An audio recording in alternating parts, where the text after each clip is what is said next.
आप देख रहे हैं जेके सहारा न्यूज़। जी हाँ, कृपया लाइक करें, सब्सक्राइब करें और देखते रहें हमारा जेके सहारा न्यूज़।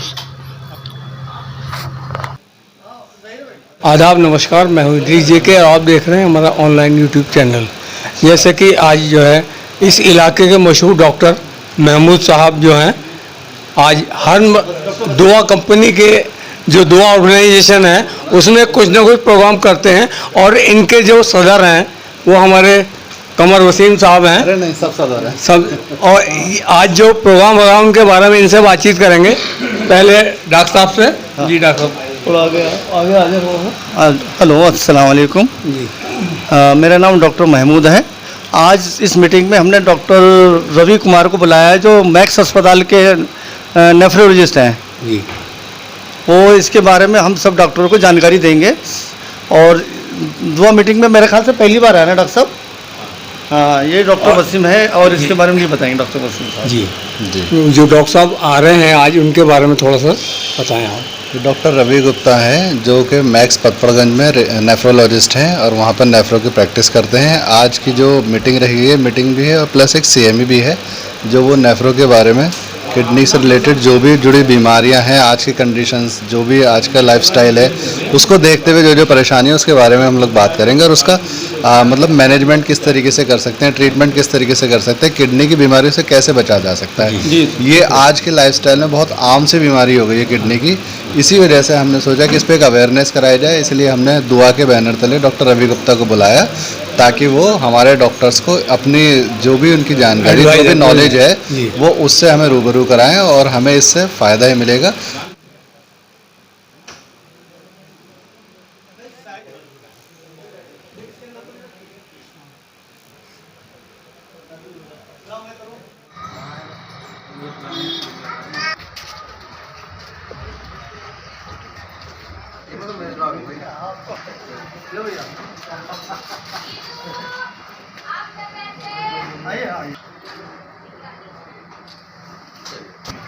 बोर्ड भी तो आना चाहिए यार, हमारा बोर्ड में आना चाहिए।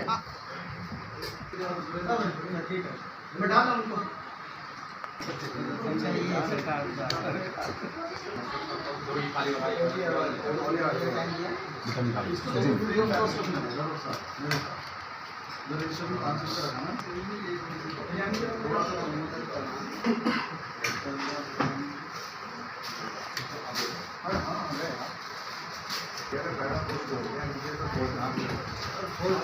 और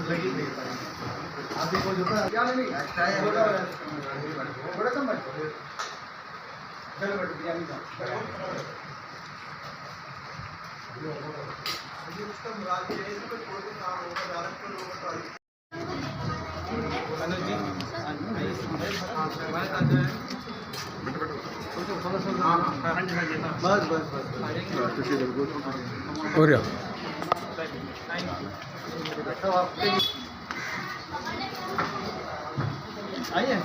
आ जाओ और आ जाओ और बोल बोल।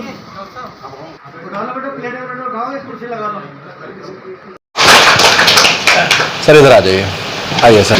Doctor Ravi Gupta, Max Patparganj hospital में रवि कुमार सिंह, सॉरी, नेफ्रोलॉजिस्ट हैं।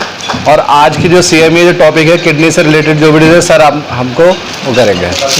ठीक है सर, प्लीज़ बैठिए। Doctor Israr Ansari, please stage पर आ जाइए।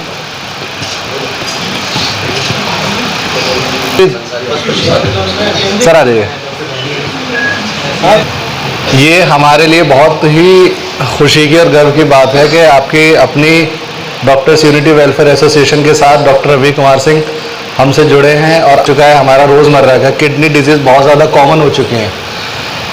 तो उसी से रिलेटेड जो भी प्रॉब्लम्स होंगी, जो भी चीज़ तरीके से बचा जा सकता है, क्या मैनेजमेंट हो सकता है, क्या क्या हम लोग प्रिकॉशंस ले सकते हैं, उस सब के बारे में बात करेंगे। इतनी गर्मी में और ट्रैफिक को झेलते हुए इतना लॉन्ग डिस्टेंस आपने किया, क्योंकि बहुत ही कंजेस्टेड एरिया है, मैं समझ सकता हूँ। हाँ, ये यहाँ तक, वो आपको यहाँ तक खींच लाया है। दूसरा मैं doctor Ansari, doctor Mahmood doctor Ishaq साहब का बुके देके अपनी कुर्बानियां देकर एक आदमी आता है। प्रोग्राम लेट है।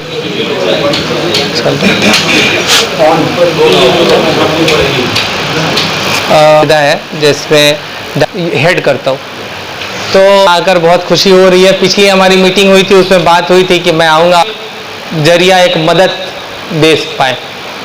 तो जैसा कि बताया डॉक्टर साहब ने, ये अभी सबसे बड़ी सच्चाई है कि पिछले 20 सालों में जिस तरीके से डायबिटीज़ और ब्लड प्रेशर बढ़ी है, हार्ट की बीमारी के साथ साथ किडनी की बीमारी भी उतनी ही बढ़ गई है।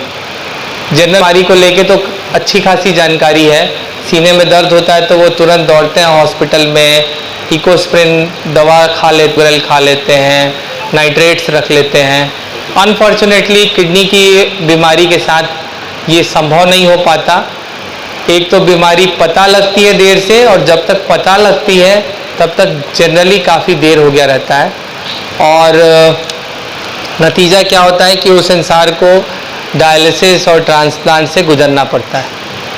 तो इस मीटिंग का मकसद यही है कि हम लोग 1-to-1 टॉक करके और किडनी की बीमारी के बारे में जितनी जागरूकता फैला सकें, उसमें कुछ मिथ होते हैं, कुछ भ्रांतियां हैं जो समाज में फैली हुई हैं, उसे दूर करें ताकि ज़्यादा से ज़्यादा लोगों के किडनी हेल्थ को हम लोग प्रोटेक्ट कर सकें।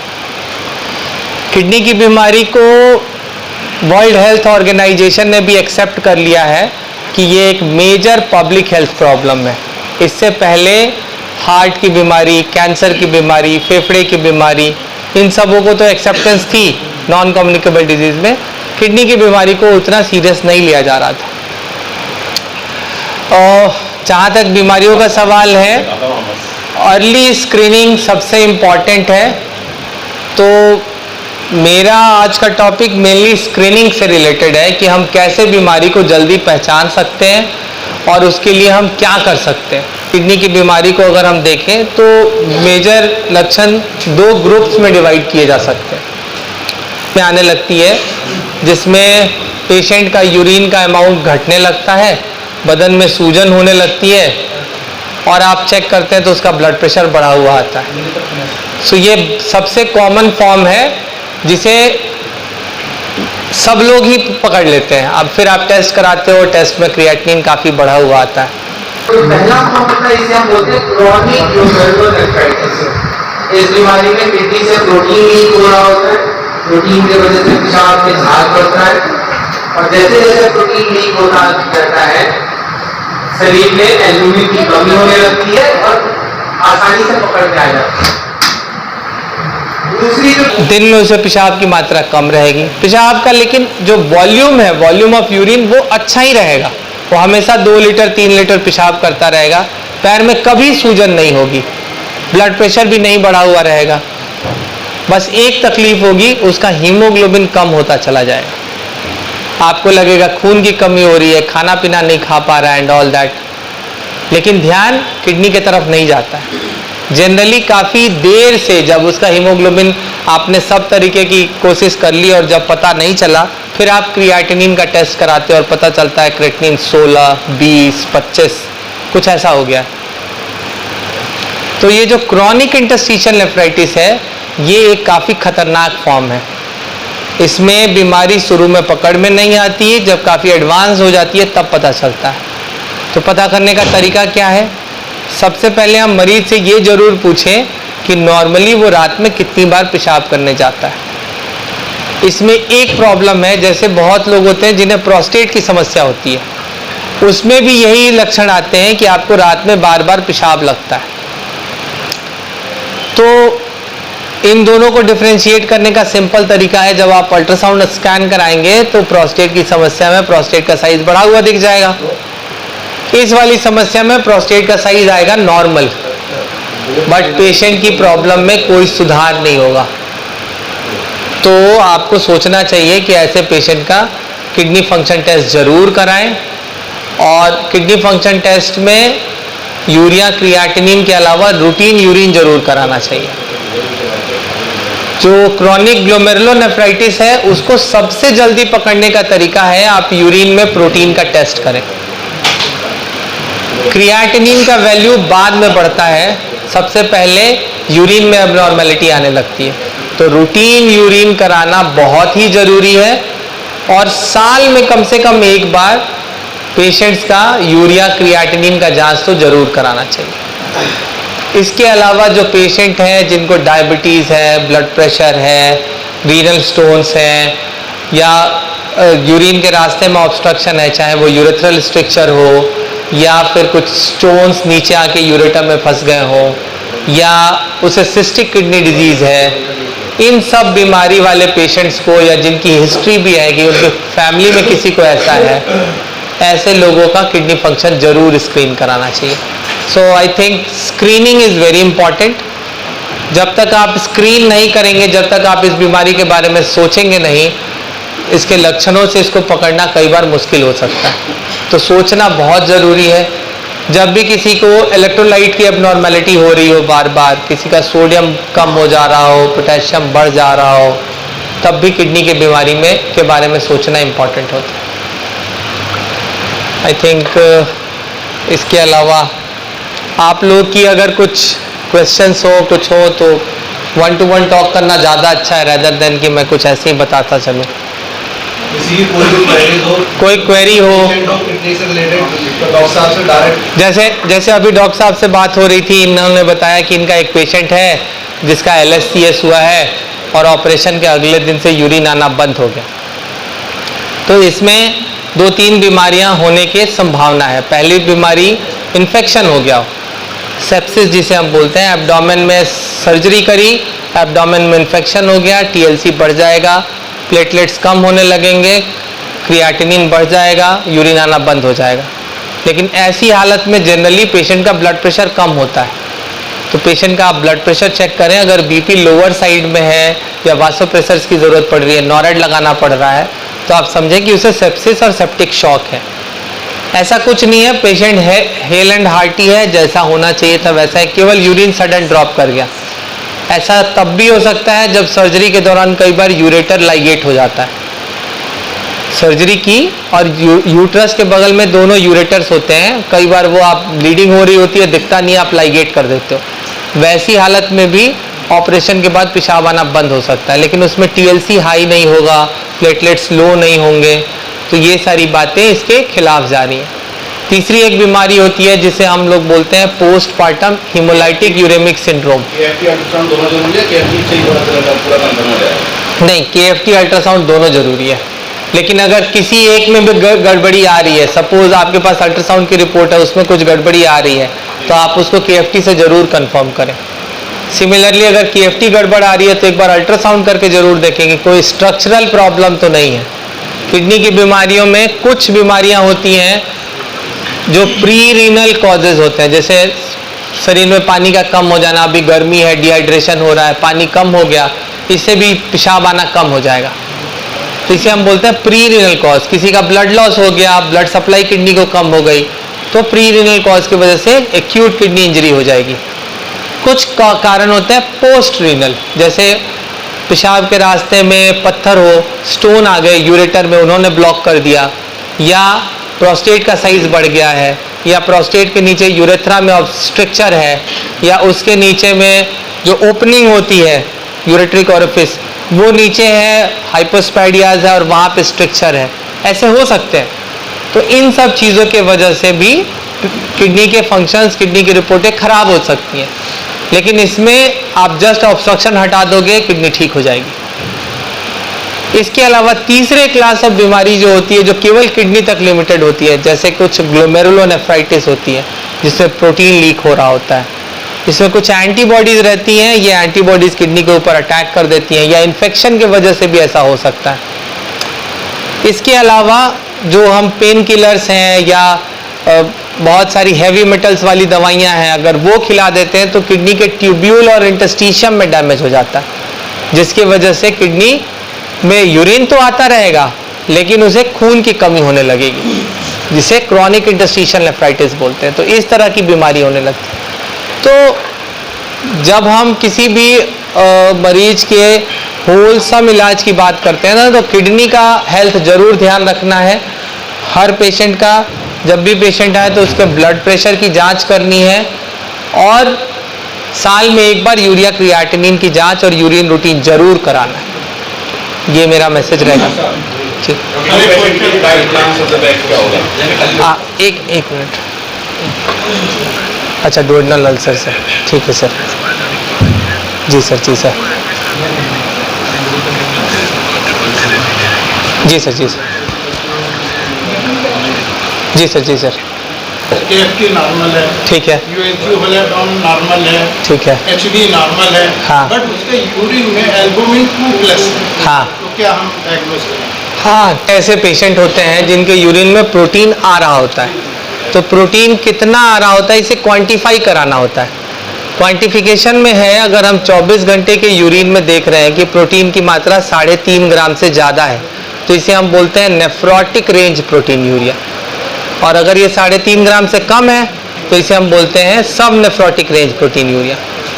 नॉर्मली यूरिन में प्रोटीन की मात्रा 150 मिलीग्राम से कम होनी चाहिए, तो 150 से अगर ज़्यादा है तो जनरली 500 के ऊपर को हम सिग्निफिकेंट मानते हैं कि कुछ ना प्रॉब्लम है।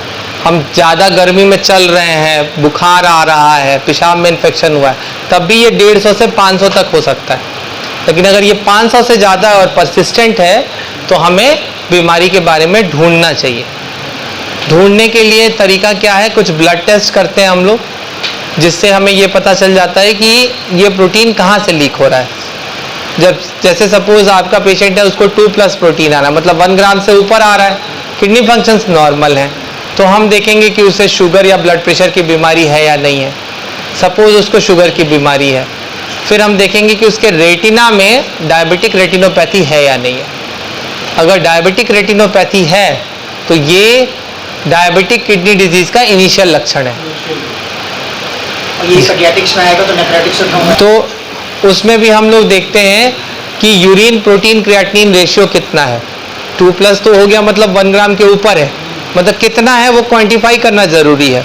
सपोज वो 2 ग्राम 2.5 ग्राम के करीब आ रहा है, तो ये सब नेफ्रोटिक रेंज प्रोटीन यूरिया है। बहुत सारे ऐसे बच्चे होते हैं जिसमें बहुत सारी जेनेटिक बीमारियां होती हैं।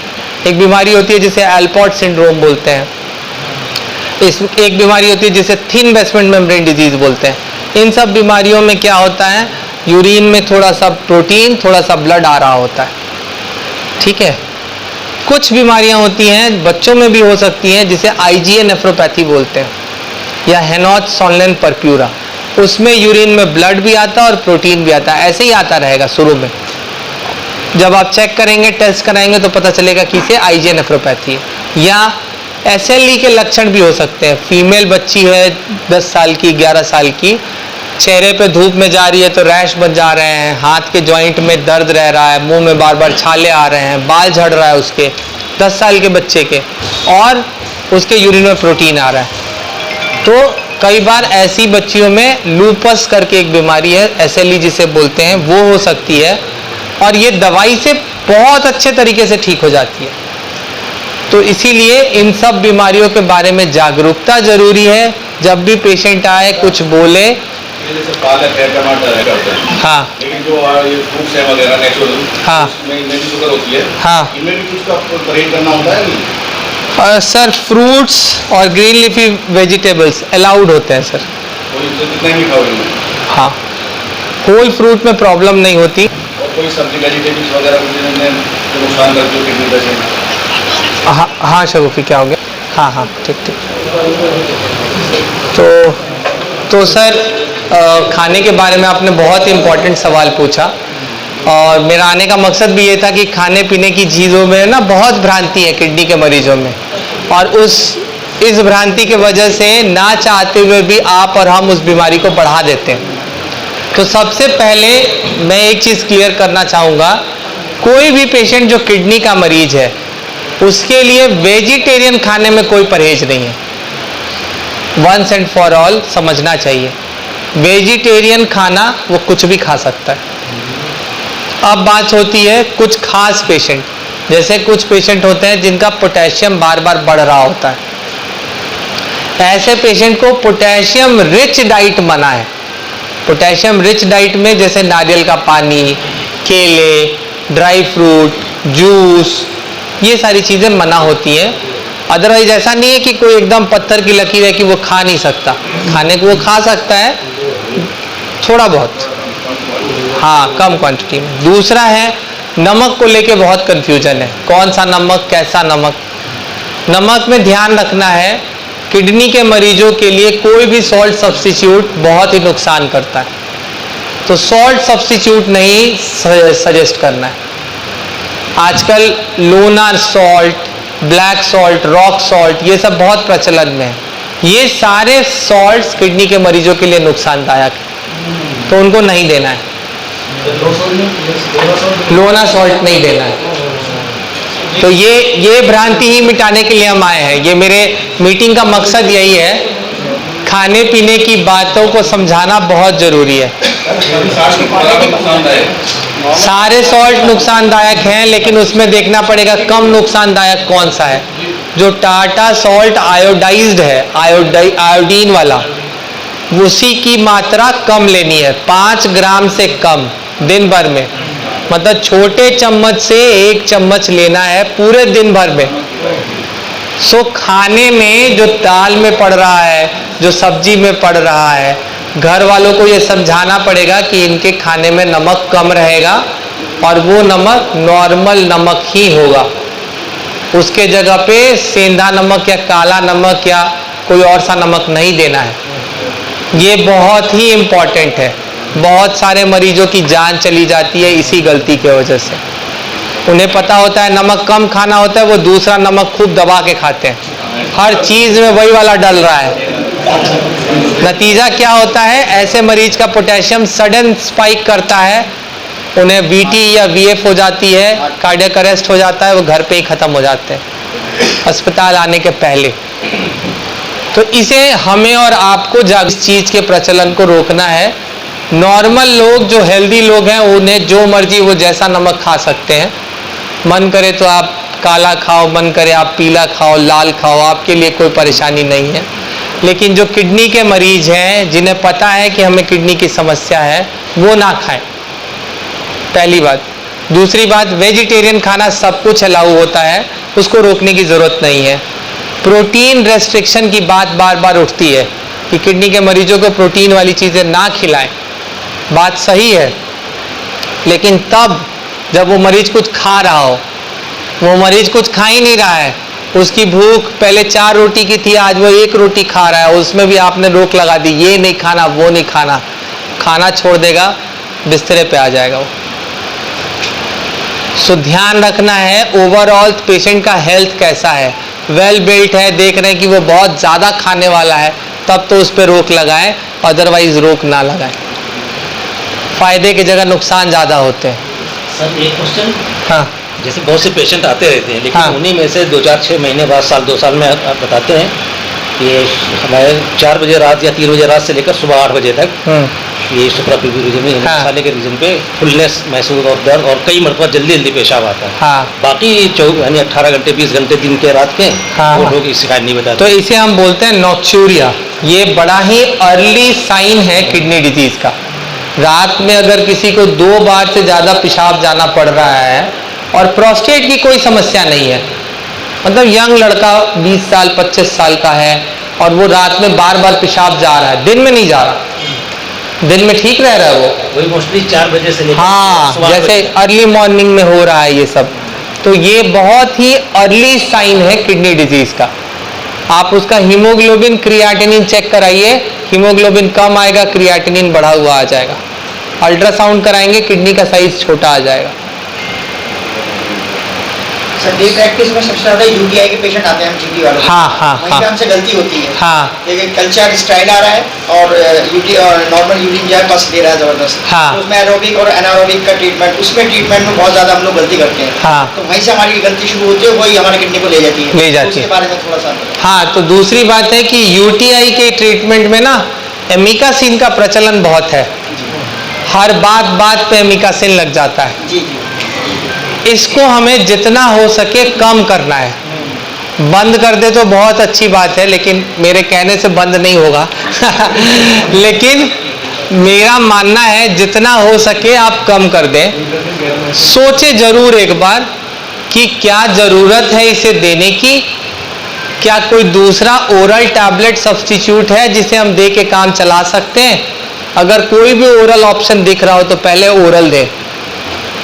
फिर आईवी में भी बहुत सारे आईवी के ऑप्शंस होते हैं, वो सारे जब खत्म हो जाएं तब लास्ट में रिजर्व के लिए अमिकासिन रखें। ये मत सोचे कि सबसे पहले इसे ही चला देना है कि एक डोज के बाद मरीज ठीक हो जाए और मेरा नाम बहुत फैल जाए, वही दिक्कत होती है।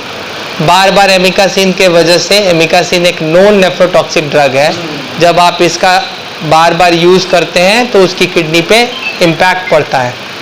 वो पेन किलर्स भी खा रहा होता है ऐसे ही जाके सामने की दुकान से मांग के, उसे एमिकासिन भी लग रहा होता है, और किसी डॉक्टर को उसने दिखाने चला गया, उसने बीपी के लिए उसे टेल्मिसार्टन जैसी दवाइयाँ भी दी हुई होती हैं, कुछ डायूरेटिक भी चल रहा होता है। इन सबों का कुल मिला के समन्वय ये होता है कि उसकी किडनी जिसे रोकना चाहिए था वो बहुत तेज़ी से खराब हो जाती है, जिसमें कुछ कंट्रीब्यूशन जो लोग प्रैक्टिस कर रहे हैं उन सबों का भी माना जाएगा। इसीलिए ध्यान दें प्लीज़ कि वो कौन कौन सी दवाई खा रहा है। ज़रूर कोई भी दवाई लिखने से पहले हमेशा उससे ये पता कर लें कि तुम्हें और कौन कौन सी तकलीफ है और तुम कौन कौन सी दवाई खा रहे हो। उसके बाद उसकी दवाइयों को देख के तब असेस करके और अपनी दवाई लिखें। ये नहीं कि अपनी लिख दें और वो क्या खा रहा है वो सब भूल जाएं, फिर परेशानी होती है।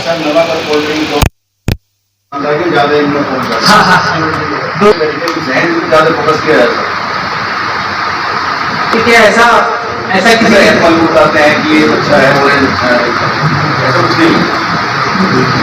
किडनी के मरीजों में जिनमें पोटेशियम की समस्या ज़्यादा आ रही होती है, पोटेशियम जिनका बार बार बढ़ रहा होता है और वो पूछते हैं कि सर मुझे फल खाना है, तो आप उसको सजेस्ट करेंगे? तो ऐसे फल सजेस्ट करने पड़ते हैं जिसमें पोटेशियम की मात्रा कम है।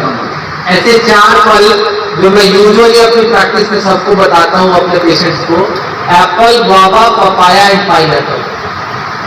सेब, अमरूद, पपीता और नाशपाती, ये 4 फल में पोटेशियम की मात्रा कम होती है। तो आप सेफली किसी भी किडनी के मरीज को बोल सकते हैं कि ये खा लो, इससे ये तो किलो खा लो, 2 किलो खा लो, कोई परेशानी नहीं है।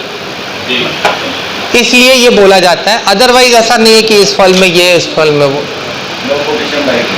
हाँ, ये लो पोटेशियम फ्रूट्स हैं जी। सर आपने जोर दिया है, अगर हम लोग इन्वेस्टिगेशन देखते हैं तो हमें ग्रेडिंग देखना है और पोटेशियम देखना है। आपने भी जिक्र किया ARV वगैरह का अनुसार, हाँ, बहुत अच्छी ड्रग भी है। हाँ, मैं पूछना चाहता हूँ डॉक्टर साहब, सब लोग आपको एक तीसरा एक और हमारे जिसको GFR बोलते हैं, हाँ, उस GFR का क्या रोल है? हाँ, वो भी देखना चाहिए कि नहीं देखना चाहिए? वो कम है तो क्यों कम हो रहा है? ARV इसका उस पर क्या इम्पैक्ट है? बहुत अच्छा सवाल पूछा डॉक्टर साहब ने। जो हम GFR देखते हैं वो क्रिएटिनिन से ही डिराइव होता है, इसे हम बोलते हैं एस्टिमेटेड GFR। तो इसीलिए अगर आप क्रिएटिनिन का वैल्यू देख रहे हैं तो आप इनडायरेक्टली GFR के वैल्यू को ही देख रहे हैं। दूसरा है कि लोग कई बार घबराते हैं, उनको लगता है ये 2 टेस्ट हो रहे हैं। टेस्ट वो एक ही है, ब्लड एक ही सैंपल लिया जा रहा है जो जिससे क्रिएटिनिन का वैल्यू मेजर करते हैं। फिर पेशेंट का एज और सेक्स और उसकी क्रिएटिनिन की वैल्यू एक ऐप में डालते हैं, एक कैलकुलेटर है, वो कैलकुलेट करके बता देता है कि आपका GFR इतना हुआ। इसे हम बोलते हैं एस्टिमेटेड GFR। एस्टिमेटेड GFR का इम्पोर्टेंस क्या है कि आप हर पेशेंट का GFR मेजर नहीं करा सकते। मेजर्ड GFR के लिए हमें DTPS स्कैन कराना पड़ता है, ठीक है। हर पेशेंट का आप DTPS स्कैन और हर बार नहीं करा सकते, उसके अपने मायने हैं, उसमें बहुत पैसा लगता है, रिसोर्स इंटेंसिव है, ज़रूरत नहीं है उसकी। इसीलिए हमने एक इनडायरेक्ट रास्ता अपनाया, बहुत सारे लोगों के क्रिएटिनिन वैल्यू को देख के और कुछ फार्मूलाज निकाल के फाइनली एक फार्मूला ऐसा निकला जो वेल इस्टेब्लिश्ड है। तो वो एस्टिमेशन देता है, वो 10 ml ऊपर 10 ml नीचे कुछ भी हो सकता है, ऐसा नहीं है कि वो एग्जैक्ट फिगर है। तो ये ध्यान रखना चाहिए। जो आप बहुत सारे लैब्स की आजकल रिपोर्ट देख रहे होंगे जिसमें SRL, लाल पैथ लैब, ये सब GFR की वैल्यू लिखते हैं, उस वहाँ पे पढ़िएगा, उसमें लिखा रहता है एस्टिमेटेड GFR, लाल वाले देते हैं। हाँ, आजकल सब दे रहे हैं, आप बोलेंगे तो वो देंगे। तो इसे हम बोलते हैं एस्टिमेटेड। इसका इंपॉर्टेंस क्या है, ये डॉक्टर साहब ने बहुत ही अच्छा सवाल पूछा। इसका इंपॉर्टेंस ये है कि GFR अगर किसी का 60 से कम है और ये 3 महीने से ज़्यादा अगर ऐसा रह गया तो इसे हम बोलते हैं क्रॉनिक किडनी डिजीज, CKD। तो किसी को CKD है या नहीं है आप कैसे बताएंगे? तो उसके लिए GFR पता होना जरूरी है, पहला इंपॉर्टेंस। दूसरा इंपॉर्टेंस ये है कि जब भी किसी को हम कोई भी सार्टन्स या कोई भी प्रिल्स, लिसिनोप्रिल, इनालाप्रिल, रैमिप्रिल, जिसे हम ACE इनहिबिटर्स बोलते हैं, या ARBs, ये जब दवाइयाँ देते हैं तो हमारा एक्सपेक्टेशन होता है कि उसका GFR 30% से ज़्यादा डिक्लाइन कर सकता है, अप टू 30%। अगर इसी का GFR 100 था तो दवा देने के बाद हम उम्मीद करते हैं कि हो सकता है वो घट के 70 तक आ जाए। अगर वो 70 से भी ज़्यादा नीचे चला जा रहा है, 100 के जगह पे सीधे 60 हो जा रहा है, तब आपको इन दवाइयों को रोकना पड़ेगा। तो दवाइयाँ चलती रहेंगी या रुकेंगी ये कैसे पता चलेगा? जब आप टेस्ट कराओगे। हाँ, दूसरा एक तरीका है कि 25 से 30% तक क्रिएटिनिन का वैल्यू भी बढ़ सकता है। तो या तो आप GFR से चलो या क्रिएटिनिन से चलो, दोनों ही तरीके। इसीलिए मैंने आपको बताया कि जब भी इन दवाइयों को शुरू करें हमेशा 2 हफ्ते के बाद क्रिएटिनिन और पोटेशियम का वैल्यू जरूर चेक कराएं। अगर उसका क्रिएटिनिन बेसलाइन वैल्यू से 30% से ज़्यादा बढ़ गया तो ये इंडिकेशन है कि इस दवा को रोकना है, ऐसा नहीं कि इस दवा पे छोड़ देना है। या उसका पोटेशियम अगर 5.5 के ऊपर हो गया तो फिर आपको उस दवा को रोकना पड़ेगा। सर एक क्वेश्चन है।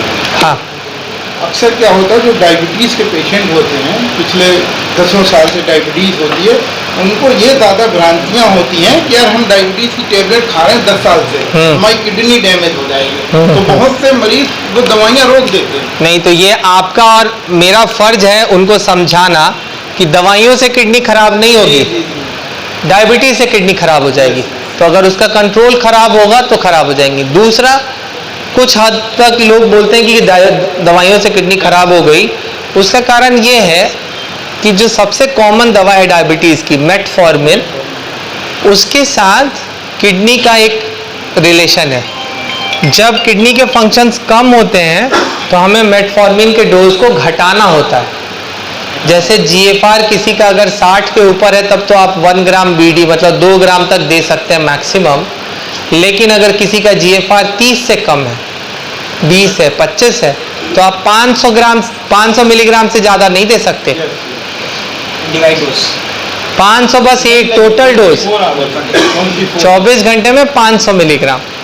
सो प्रॉब्लम ये होती है कि वो, जैसे आपने बोला कि वो मरीज को 10 साल से डायबिटीज़ है, वो ग्लाइकोमेट GP2 या GP1 10 साल से खा रहा है, GP2 फोर्ट मतलब 1 ग्राम मॉर्निंग 1 ग्राम इवनिंग 10 साल से खा रहा। बोला पिछले साल तक तो मेरा सब ठीक चल रहा था, अब इस दवाई से मेरी किडनी खराब हो गई। सो उसमें उसकी भी रिस्पॉन्सिबिलिटी है और आपकी भी रिस्पॉन्सिबिलिटी है। आपकी रिस्पॉन्सिबिलिटी है कि जब उसके किडनी के फंक्शंस खराब हो रहे हैं तो आपको दवा का डोज घटाना था, वो आपने घटाया नहीं, तो मरीज आपके ऊपर ब्लेम करता है। और उसके साथ गलती क्या हुई कि उसने दवाइयाँ खाई, लाइफस्टाइल को सुधारा नहीं, तो शुगर उसका कभी कंट्रोल में रहा नहीं और अब वो सारा ब्लेम दवाई पे कर रहा है।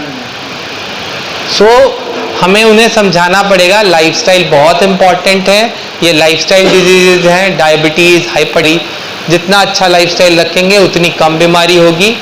लाइफस्टाइल मॉडिफिकेशन का कोई रिप्लेसमेंट नहीं है, कोई दवाई उसे रिप्लेस नहीं कर सकती, दवाइयाँ उसके बाद आती हैं। सो पहले लाइफस्टाइल, फिर दवाइयाँ और फिर हमारा पेशेंट अच्छा।